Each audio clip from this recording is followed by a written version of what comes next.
बरसात के मौसम में ह्यूमिडिटी बढ़े और वायरल बीमारियां ना हो, एक से एक बढ़ के एक वायरल बीमारियां हम लोगों को आजकल देखने को मिल रही है। एक बीमारी और वायरल जो बहुत सदियों से फैलती आ रही है, जिसे हम लोग एफएमडी कहते हैं, उसका भी आजकल बहुत ज्यादा केसेस फील्ड में आ रहे हैं। तो आज हम लोग डिस्कस करेंगे कि ये जो एफएमडी है, इसके सिम्टम कैसे आप पहचानेंगे, जो कि बड़ा कॉमन है, सब लोगों को पता होता है। लेकिन मोस्ट इंपॉर्टेंट पार्ट ये एफएमडी में रिकवरी फास्ट हो, इसके लिए कौन सा देसी तरीका है, कौन सा देसी फॉर्मूला है, उसकी विशेष चर्चा हम लोग करेंगे। साथ में कौन सा सुटेबल एंटीबायोटिक है जो ओरल कैविटी में काम करता है, साथ ही साथ उसके भूख में करता है, और क्या क्या एडिशनल आप कर सकते हैं, इसकी हम लोग आज चर्चा इस वीडियो के माध्यम से करेंगे।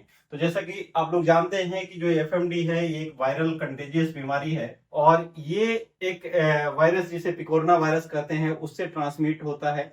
मेनली ये वायरस जो है एरोसॉल से ट्रांसमिट होता है, यानी कि किसी भी तरह से, हवा से या किसी चीज के कांटेक्ट में आने से, फीड में मिल जाने से, हर तरह से ये वायरस ट्रांसमिट हो सकता है एक से दूसरे जानवरों में। और बड़े तेजी के साथ फैलता है, बहुत लंबे दूरी तक ये फैल सकता है। तो अगर एफएमडी हो गया है, तो जो एफएमडी वायरस है, ये जनरली दो टारगेट इसके मेन होते हैं, जैसा कि नाम है इसका, फूट यानी कि पैर, फूट एंड माउथ डिजीज कहते हैं।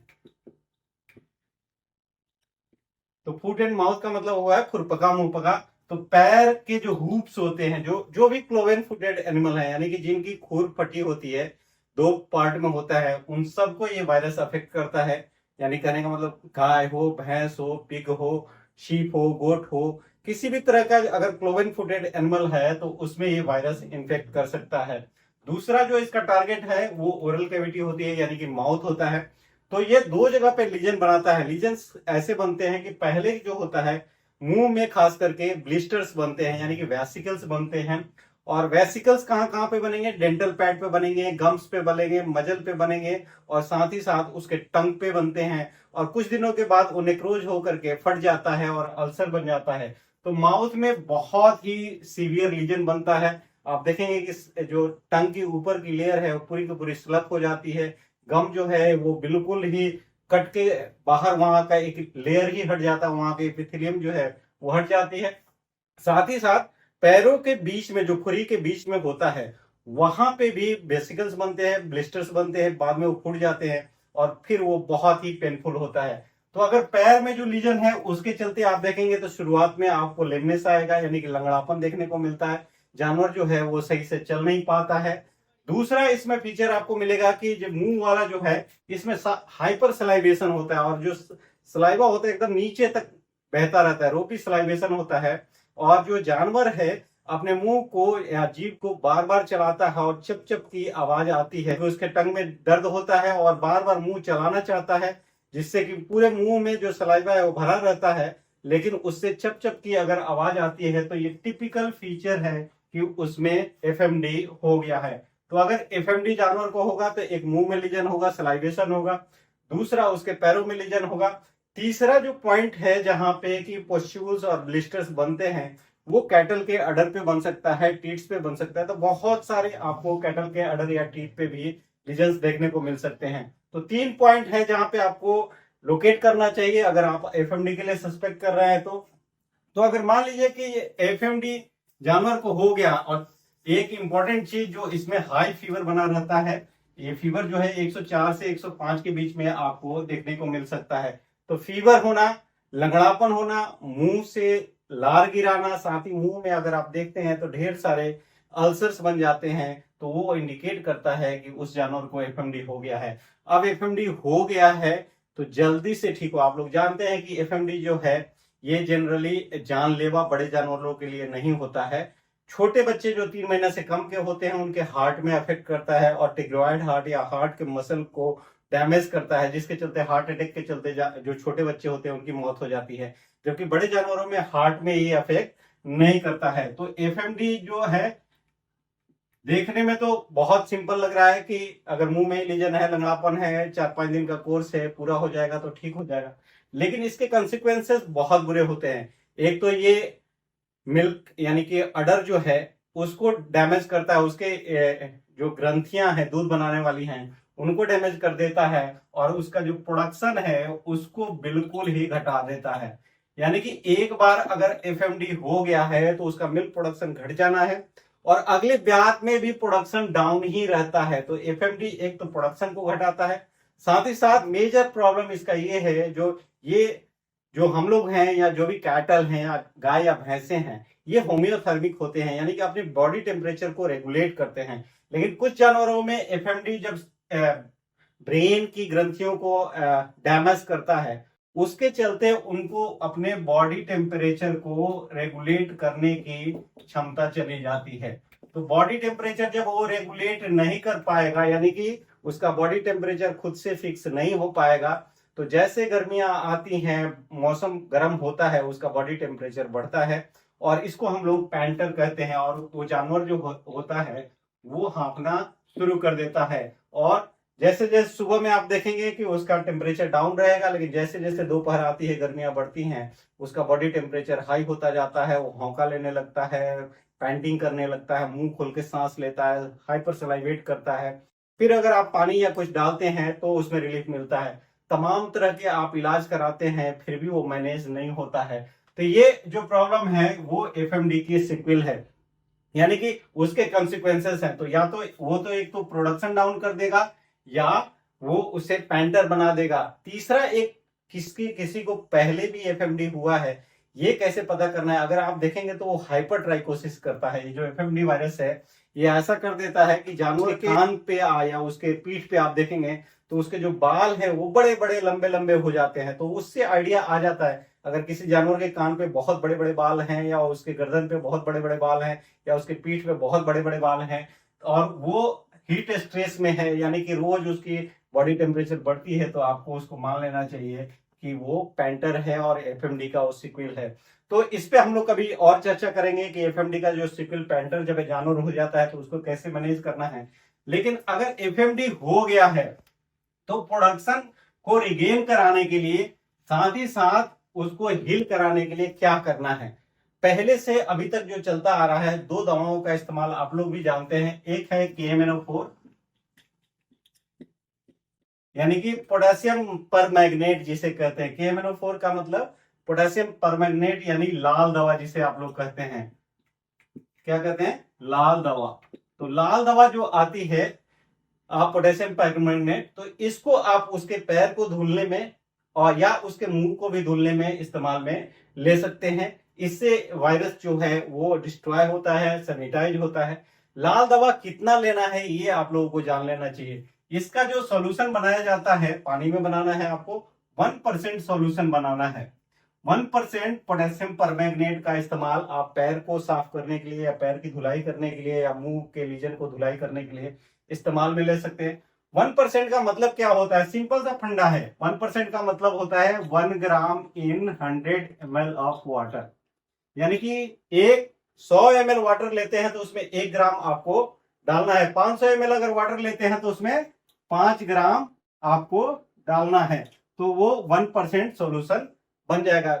पीपी की जो पोटेशियम परमैंगनेट है, पीपीवी इसे लोग कहते हैं, पोटेशियम परमैंगनेट का जो पाउडर आता है वो छोटी सी डिब्बी में आती है, हर जगह अवेलेबल होता है, आप इसको ले सकते हैं। तो ये एक तरह से एंटीसेप्टिक का काम करता है और एंटीवायरल भी इसमें प्रॉपर्टी रहती है। दूसरी जो दवा हम लोग रिकमेंड करते हैं कि जो मुंह के छाले हैं उसके लिए आपको जल्दी से थोड़ा सा आराम मिले, उसमें दर्द कम हो, तो आजकल तो दर्द को कम करने के लिए जेल भी आते हैं। लिग्नोकेन के जेली आती है या बुप्राविकेन का जेली आते हैं, लोकल एनेस्थेटिक की जेलियां भी आ रही हैं, उनका भी लोग इस्तेमाल कर रहे हैं। लेकिन सदियों से जो चलता आ रहा है वो है बोरोग्लिसरीन। बोरोग्लिसरीन जो है, यानी कि इसमें दो चीज होता है, एक तो होता है बोरिक एसिड और दूसरा होता है ग्लिसरीन। तो बोरोग्लिसरीन बनाना कैसे है? तो बोरोग्लिसरीन जो बनाया जाता है वो 10% बनाया जाता है। इसका जो सॉल्यूशन आपको बनाना है वो 10% बनाना है। 10% करने का मतलब 10 ग्राम इसका आप ले लीजिए बोरिक एसिड का। बोरिक एसिड हर जगह अवेलेबल होता है और उसमें 100 ml ग्लिसरीन ले लीजिए, तो आपका 10% बोरोग्लिसरीन सॉल्यूशन बन जाता है। और फिर उसको आप उसके जीभ पे या मुंह के ओरल कैविटी में लगाते हैं तो उसको काफी स्मूथनिंग मिलता है, दर्द में भी आराम मिलता है। तो ये दवाएं तो बहुत पुरानी है जो चलती आ रही हैं। अभी जो नया आप कह लीजिए नया तो नहीं है, ये बहुत पुराना है जो सदियों से देसी इलाज में यूज होते रहा है, उसका भी आप इस्तेमाल कर सकते हैं। एक तो आप शहद ले लीजिए यानी कि हनी ले लीजिए, हनी, उसमें आपको फिंगर मिलेट की जो फ्लोर होता है यानी कि फिंगर मिलेट का आटा होता है, यानी कि फिंगर मिलेट किसको कहते हैं, रागी को कहते हैं। रागी आजकल बहुत कम मिल रही है, पहले बहुत ज्यादा मात्रा में हर जगह पे उपलब्ध थी। इसे बिहार में मड़ुआ भी कहा जाता है, मड़ुआ के नाम से हम बचपन में इसमें कई तरह के गुण होते हैं। तो अगर आप 50% हनी और 50% रागी का जो आटा है उसको मिला करके लेप बना लीजिए, और फिर अगर आप मुंह में लगाते हैं तो जानवर का मुंह का जो लीजन है वो बड़ी तेजी के साथ हिल होता है। यानी कि आप 50 ml हनी ले लीजिए और 50 ग्राम उसमें फिंगर मिलेट का आटा मिला लीजिए, दोनों को मिक्स करके एक लेप बना लीजिए, और दोनों को अगर ओरल कैविटी में लगाते हैं तो सिर्फ 3 से 5 दिन में आप देखेंगे कि उसका जो ओरल लीजन है, जो अल्सर मुंह में बना है, जीभ पे बना है, डेंटल पैड पे बना है, ये हील होने लगा है। अब मैं कह रहा था कि वो प्रोडक्शन चला जाता है, खाता पीता नहीं है, उस समय उसके पास एनर्जी नहीं रहती है, तो उसको मैनेज करने के लिए ये जो ये सिर्फ देसी नुस्खा नहीं है, ये एक साइंटिफिकली वैलिडेटेड प्रोडक्ट है और इस पे रिसर्च भी छपा हुआ है। जो दूसरा वाला फॉर्मूला भी मैं जो बता रहा हूं जिससे कि एनर्जी आए और उसको फिर से मिल्क में वो गेन हो, उसको भी रिसर्च में छपा हुआ है, जो देसी है लेकिन रिसर्च में एक बड़े ही अच्छे रिसर्चर हैं, साइंटिस्ट हैं जो एफएमडी में ही काम करते हैं। जो प्रोजेक्ट डायरेक्टरेट एफएमडी है उड़ीसा में, उसमें काम कर रहे हैं डॉक्टर राजीव रंजन। उन्होंने उनका कई साल का एफएमडी पे अपना एक्सपीरियंस है और उनका खुद का ये रिसर्च आर्टिकल छपा है जिसमें उन्होंने हनी का इस्तेमाल फिंगर मिलेट के आटे के साथ मिला के किया, और जो मिल्क प्रोडक्शन को इनहांस करना था या मिल्क प्रोडक्शन को रिगेन कराना था, जब जानवर खा नहीं रहा था उस समय क्या खिलाना है, क्योंकि मुंह में तो छाले बने रहते हैं, तो उन्होंने एक फॉर्मूला बनाया है 3 चीजों का, 3 तरह के आटा का मिश्रण बनाना है। उसमें उनका कहना यह है कि उस रिसर्च के अनुसार से वो एक बड़े अच्छे जर्नल में, जो इंडिया के टॉप लेवल का वेटनरी का जर्नल है, Indian journal of animal science, उसमें छपा हुआ है। उसमें उनका कहना है कि आप राइस ले लो और दूसरा आपको व्हीट फ्लोर लेना है,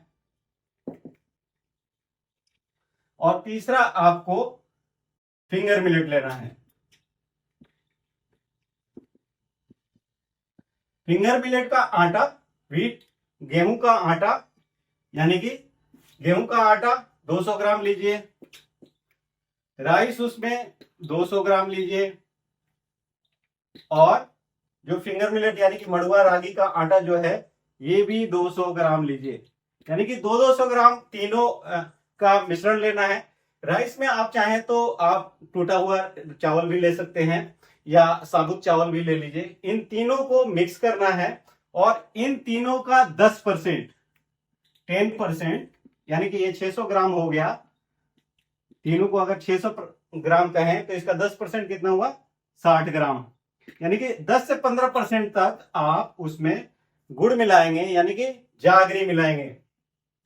तो जागरी का 10%, 60 ग्राम इसमें मिक्स कर लीजिए, यानी कि 600 ग्राम ये 3 आटे और 60 ग्राम से लेकर के 100 ग्राम तक यानी 90 ग्राम तक आप उसमें गुड़ या जागरी मिला लीजिए, और उस मिक्सचर को पानी में बॉयल कर लीजिए और उसको एक तरह का ग्रुएल बना लीजिए।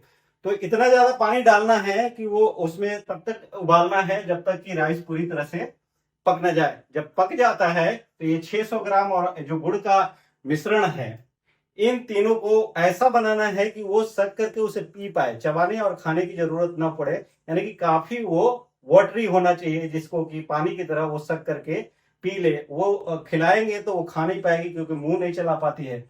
ये तीनों का कॉम्बिनेशन बड़े ही तेजी के साथ, एक तो जो मुंह के लीजन है, एफएमडी के लीजन है, उनको हील कराने में मदद करता है, और साथ ही साथ उसका अगर दूध चला गया है, प्रोडक्शन चला गया है, तो जानवर इमीडिएटली 10 से 12 दिन के अंदर फिर से उसी प्रोडक्शन में आ जाता है। ये अगर फॉर्मूला आप देखें तो एक बैलेंस है, यहाँ व्हीट फ्लोर है, राइस है, फिंगर मिलेट, तो अपने आप में एक ऐसा माना जाता है कि इसमें कई तरह के इसके जो ब्राउन लेयर जो है, जो इसकी छाल होती है, उसमें बहुत सारे फ्लेवोनॉइड होते हैं और वो एंटीऑक्सीडेंट की तरह काम करता है, और किसी भी तरह का घाव है उसको भरने में बहुत तेजी के साथ ही मदद करता है। तो इसमें कई तरह के एंटीऑक्सीडेंट और कई तरह के मिनरल भी होते हैं, जिनका अगर आप इस्तेमाल करते हैं तो वो उनके फायदे के चलते जो मुंह के घाव बने हैं, छाले बने हैं, वो बड़े तेजी के साथ भर जाते हैं, और साथ ही साथ वो मिनरल और दूसरे विटामिन का जो सप्लीमेंटेशन है उसको प्रोवाइड करता है। राइस व्हीट अपने आप में गुणकारी है, साथ ही साथ एनर्जी देता है। उसमें आपने जागरी मिला लिया है तो एक एनर्जी का अच्छा सा आपने सोर्स पैदा कर लिया है। तो इस तरह से एक बैलेंस तरह का जब जानवर खाने लायक नहीं रहता है, उस समय का एक फॉर्मूला है जिसको आप खिला करके जानवरों को, या तो उसका भूख भी कम रहता है, कम मात्रा में भी अगर वो पी लेता है, इसमें टेस्ट भी अच्छा होता है क्योंकि इसमें गुड़ मिलाया हुआ है, जागरी मिलाई हुई है। तो इस तरह का फॉर्मूला अगर आप इस्तेमाल में लेंगे तो एफएमडी का जानवर जो है उसे खा भी लेगा और उसकी बेसिक रिक्वायरमेंट है वो भी पूरी हो जाती है। इस फॉर्मूले को आप चाहें तो कोई भी जानवर जो बीमार बहुत दिन से है और जिसका बॉडी फैट बहुत लॉस हो रहा है या निगेटिव एनर्जी में है, उसको भी आप खिला सकते हैं। खास करके प्रोडक्शन कीटोसिस वालों को अगर ये दिया जाए तो डेफिनेटली उसमें भी काफी मदद करेगा। तो ये फॉर्मूला जो मैं बता रहा था, 3 आटे का, चावल का, 2 तरह का आटा है, एक चावल है, गुड़ है, ये आप इस्तेमाल करके देखिए। ये साइंटिफिकली वैलिडेटेड है, इस पे रिसर्च छपा हुआ है, तो ये देसी होने के साथ साथ साइंटिफिकली भी वैलिडेटेड है। तो इस फार्मूला को आप लोग यूज करें, और एफएमडी के जितने भी पेशेंट हैं जो डाउनर हो रहे हैं या जो एकदम लड़खड़ा रहे हैं, जिनसे बिल्कुल कई दिनों तक खाते ही नहीं क्योंकि मुंह में दर्द रहता है, तो उनको आप मैनेज कर सकते हैं। तो ये तो हो गया कि देसी इलाज क्या है। अब हम लोग अगर अंग्रेजी में आ जाएं तो उसमें हम लोगों को एक तो पेन किलर का इस्तेमाल करना होता है। तो पेन किलर में हम क्या दे सकते हैं? पेन किलर में आप चाहें तो मेलॉक्सिकाम का इस्तेमाल कर सकते हैं, यानी मेलॉक्सिकाम को आप 3 से 5 दिन तक देंगे तो जो अंदर का दर्द है वो भी कम हो जाएगा। एंटीबायोटिक सेकेंडरी बैक्टीरियल इन्फेक्शन ना हो उसको रोकने के लिए कौन सा लेना है? तो इसके लिए जो ओरल कैविटी में एंटीबायोटिक बेस्ट काम करता है उसमें आपको एमॉक्सिसिलिन लेना चाहिए। तो एमॉक्सिसिलिन जो है ये ओरल कैविटी के लिए बेस्ट माना जाता है। तो एमॉक्सिसिलिन साल्वेक्टम ले लीजिए या एमॉक्सिसिलिन क्लेवेनलेट ले लीजिए, दोनों के कॉम्बिनेशन आते हैं। उसको आप 3 से 5 दिन तक यूज करेंगे तो सेकेंडरी बैक्टीरियल इन्फेक्शन होने के चांसेस कम हो जाते हैं, और जो फूट लीजन है या माउथ लीजन है वो भी जल्दी से भरता है। एमॉक्सिसिलिन के साथ साथ अगर आप चाहते हैं कि ओरल कैविटी में बहुत ज्यादा लीजन है तो उसमें आप मेट्रोनिडाजोल का भी इस्तेमाल कर सकते हैं। मेट्रोनिडाजोल, तो मेट्रोनिडाजोल जो होता है इसका जो डोज रेट है वो हम लोग ओरल भी आप दे सकते हैं। इसके टैबलेट 400 mg के हिमन में आते हैं, उसको आप इस्तेमाल में ले सकते हैं। 400 mg वाले डोज कैलकुलेट करके, कहने का मतलब इसका 10 mg पर केजी बॉडी वेट के हिसाब से डोज होता है। तो 10 mg से अगर आप कैलकुलेट करते हैं, 400 किलो की गाय है यानी कि 400 केजी की जानवर के लिए ये 4 ग्राम चाहिए। और मैं कह रहा था 400 mg का एक टैबलेट आता है, तो इसका 10 टैबलेट में 4 ग्राम हो जाएगा। तो 10 टैबलेट आप दिन में एक बार या 5-5 टैबलेट दिन सुबह शाम 2 टाइम करके 3 से 5 दिन देंगे तो ओरल लीजन और खास करके वैसे वुंड जो जैसे हूफ है जहां बार बार मिट्टी लगती है, उस तरह के वुंड के लिए मेट्रोनिडाजोल बहुत ही इफेक्टिव है, और उसको आप इस्तेमाल करेंगे तो डेफिनेटली आपको जल्दी से उसमें लाभ मिलेगा। तो एमॉक्सिसिलिन लीजिए, मेलॉक्सिकाम लीजिए और साथ में मेट्रोनिडाजोल लीजिए। ओरल लीजन को और इंप्रूव कराने के लिए, फास्ट हील कराने के लिए, बी कॉम्प्लेक्स में खास करके B12 के कॉम्बिनेशन वाले जो आते हैं उनको अगर आप इस्तेमाल में लेते हैं तो ओरल लीजन और भी फास्ट हील हो जाता है। तो हम लोगों को एक बी कॉम्प्लेक्स का भी इस्तेमाल यहाँ 3 से 5 दिन तक करना चाहिए। तो ये तो एक सेट थेरापी हो गया कि हम सेकेंडरी बैक्टीरिया नहीं फैलने देंगे। साथ ही साथ उसके दर्द को कम करेंगे और उसमें हम उसके ओरल रीजन को फास्ट हील कराएंगे। अब आप चाहते हैं कि वायरस जो है वो जल्दी से चला जाए, तो इसके लिए आपको एंटीऑक्सीडेंट या इम्यूनोमोडुलेटर्स का इस्तेमाल कर सकते हैं। इम्यूनोमोडुलेशन में आप देखें तो जो सेलुलर इम्यूनिटी को इनहांस करने वाला एक ड्रग आता है, सिर्फ और सिर्फ क्योंकि ये एफएमडी में ही मैं रिकमेंड करता हूं और यहीं पे रिक्वायर्ड है, वो है लेवामिजोल। तो लेवामिजोल जो आता है, इसका जो डोजिंग है इम्यूनोमोडुलेटरी, वो 2.5 mg पर kg/वेट होता है।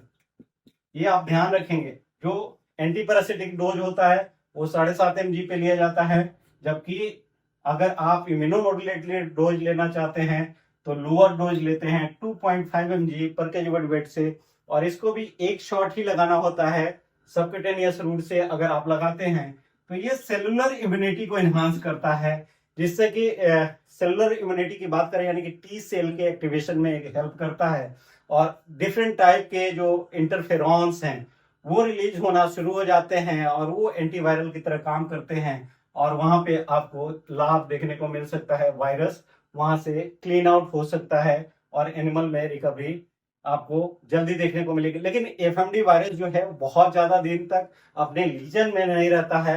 ये परसिस्टेंट इन्फेक्शन करता है लेकिन वो फेरिंग्स में रहता है, और जो लीजन है उसमें 3 से 5 दिन के बाद चला जाता है। वहां पे सेकेंडरी बैक्टीरियल इन्फेक्शन होता है या मैगट्स पड़ जाते हैं। अगर मैगट्स पड़ जाते हैं तो उसके लिए आप कई तरह के स्प्रे आते हैं, खास करके आप देखेंगे कि फील्ड में कई तरह के स्प्रे हैं।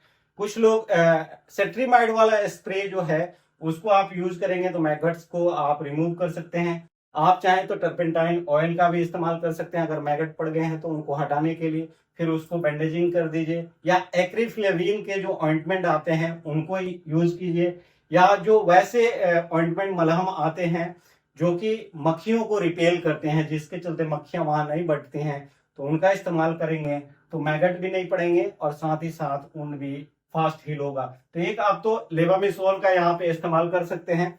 आप चाहें तो इसमें विटामिन सी का भी इस्तेमाल कर सकते हैं।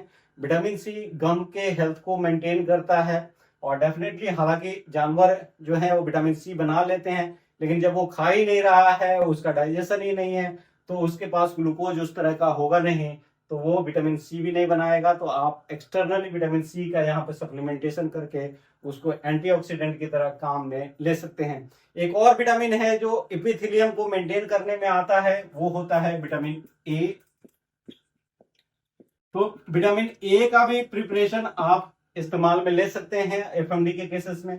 तो जैसा अभी आपको कॉम्प्लिकेशन दिख रहा है, या माइल्ड केस है, मॉडरेट केस है, सीवियर केस है, उस पर डिपेंड करता है कि आपको कौन सा न्यूट्रिशनल सप्लीमेंट या एडिशनल थेरापी लेना है। कुछ केसेस में जहां पे खास करके भैंसों में आप देखेंगे कि एफएमडी के साथ साथ एचएस हो जाता है, और वो बहुत ही तगड़ा जानलेवा होता है।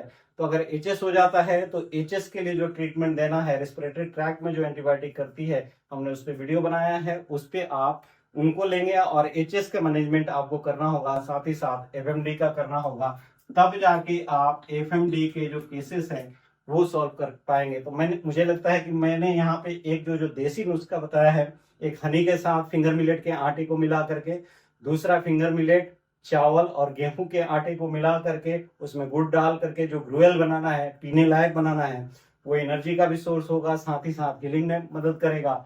आप लोग एफएमडी के जो पेशेंट होंगे उनको मैनेज करेंगे और उनमें रिकवरी फास्ट होगी। मेरे साथ बने रहने के लिए बहुत बहुत धन्यवाद। अभी तक अगर आपने मेरे चैनल को सब्सक्राइब नहीं किया है तो प्लीज सब्सक्राइब करें, अपने दोस्तों के साथ शेयर करें।